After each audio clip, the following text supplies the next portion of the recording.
আমাদের প্রান্তীয় নেতা, বাংলাদেশের গণমানুষের নেতা, বাংলাদেশ সরকারের মাননীয় প্রধানমন্ত্রী তারেক রহমান বলেছেন কুরবানির দিন যে বছর থাকবে এই বর্জ্যগুলোর জন্য অতি দ্রুত পরিষ্কার করে ফেলবে। তিনি কিন্তু ঈদের পর দিন তিনি নিজেই বর্জ্য পরিষ্কার হয়েছে কিনা, ঢাকা সিটি কর্পোরেশন ঠিকমতো বর্জ্য পরিষ্কার করেছেন কিনা চিন্তা তদারকি করে তিনি বেরিয়েছেন। তিনি যে একটি জায়গায় তিনি গাফিলতি দেখেছেন, এই কারণে তিনি সিটি কর্পোরেশন উত্তর এবং দক্ষিণের দুজন কর্মকর্তাকে সাময়িকভাবে অবরুদ্ধ দেওয়া হয়েছে। আমরা দেখেছি সুন্দরভাবে এবার বর্জ্য পরিষ্কার হয়েছে।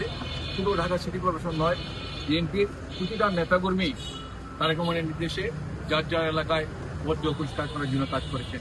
তারেক রহমান বলেছেন ক্লিন ঢাকা, গ্রিন ঢাকা। এই ক্লিন ঢাকা, গ্রিন ঢাকা কে রূপান্তরিত করার জন্য বিএনপির প্রতিটা নেতাকর্মী কিন্তু আজকে কাজ করেছেন ঈদের দিন থেকে। আমরা মনে করি এটা তারেক রহমানের নির্দেশেই এবার বর্জ্য দ্রুত পরিষ্কার হয়েছে ঢাকা সিটি থেকে, উত্তর এবং দক্ষিণ থেকে। আমরা এই তারেক রহমানের নির্দেশে এই তেজগাঁ শিল্প এলাকা, তেজগাঁ এলাকা, হাতিঝিল এলাকা, চৌরানা এলাকায় আমরা বৃক্ষরোপণ পালন করব তারেক রহমানের নির্দেশে। আমরা মনে করি গ্রিন ঢাকা করতে হলে বিএনপির প্রতিটা নেতাকর্মীকে একটি করে গাছ রোপণ করতে হবে। আমরা সেই উদ্যোগ নিয়েছি। ইনশাল্লাহ এই বর্জ্য নিষ্কাশন শেষ হলে আমরা আবার বৃক্ষরোপণ রোপণ করার জন্য আমরা উদ্যোগ নেব খুব দ্রুত। আমরা মনে করি আমাদের নেতা তারেক রহমান যে নির্দেশ দিয়েছেন ক্লিন ঢাকা, গ্রিন ঢাকা, সেই কাজ করে আমরা যাব।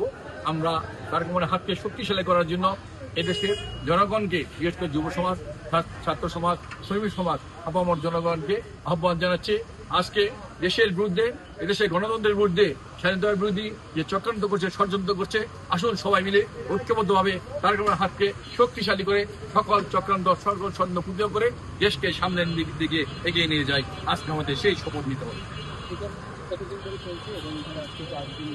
1 তারিখে জুলাইতে ঢুকতে পারবেন 30 তারিখ।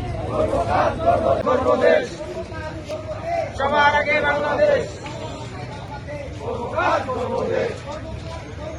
সবার আগে বাংলাদেশ। ইয়া দিয়ে লবিরা